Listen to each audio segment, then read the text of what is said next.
بسم اللہ الرحمن الرحیم. السلام علیکم ورحمۃ اللہ وبرکاتہ. نحمدہ ونصلی علی رسولہ الکریم، اما بعد. آج کے اس ویڈیو میں ہم سجدہ تلاوت کے متعلق چند اہم چیزیں سیکھیں گے. سجدہ تلاوت سنت ہے یا فرض ہے؟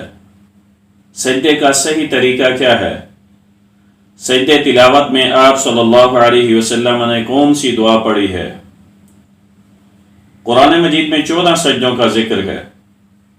سجدہ تلاوت سنت ہے، فرض نہیں، لیکن آیت سجدہ پڑھ کر سجدہ کرنا ہی افضل ہے، کیونکہ ایک تو سنت ہے، دوسرا یہ کہ اس ابن آدم کے سجدے کی وجہ سے شیطان روتا ہے.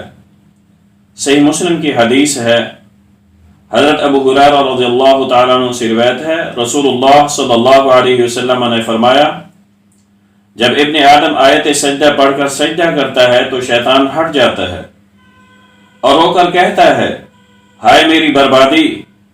ابن آدم کو سجدے کا حکم ہوا، اس نے سجدہ کیا، اس کے لیے جنت ہے، اور مجھے حکم ہوا، میں نے انکار کیا، میرے لیے دوزخ ہے. سجدہ 7 اعضاء پر کرنے کا حکم ہے. صحیح بخاری کی حدیث ہے، عباس بن عبد المطلب رضی اللہ تعالیٰ عنہ فرماتے ہیں کہ میں نے رسول اللہ صلی اللہ علیہ وسلم کو یہ ارشاد فرماتے ہوئے سنا، جب بندہ سجدہ کرتا ہے تو اس کے 7 اعضاء بھی سجدہ کرتے ہیں: چہرہ، دونوں ہتھیلیاں، دونوں گھٹنے، دونوں پاؤں. اس لیے سجدہ کرتے وقت ان چیزوں کا خصوصی خیال رکھنا چاہیے. ان 7 اعضاء کا رخ قبلہ رخ ہونا چاہیے اور زمین کے ساتھ متصل ہونا چاہیے، جیسا کہ آپ تصویر میں دیکھ رہے ہوں گے.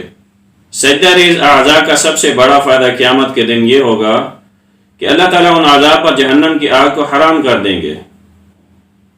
سجدہ تلاوت میں یہ دعا پڑھنی چاہیے. سنن ابی داؤد میں ہے، حضرت عائشہ رضی اللہ تعالیٰ عنہ سے روایت ہے، فرماتی ہیں رسول اللہ صلی اللہ علیہ وسلم رات کو قرآن کے سجدوں میں یہ دعا پڑھتے تھے: سجد وجہی للذی خلقہ وصورہ وشق سمعہ وبصرہ بحولہ وقوتہ فتبارک اللہ احسن الخالقین.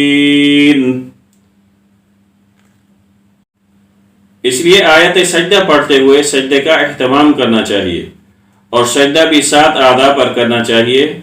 اللہ تعالیٰ عمل کی توفیق عطا فرمائے.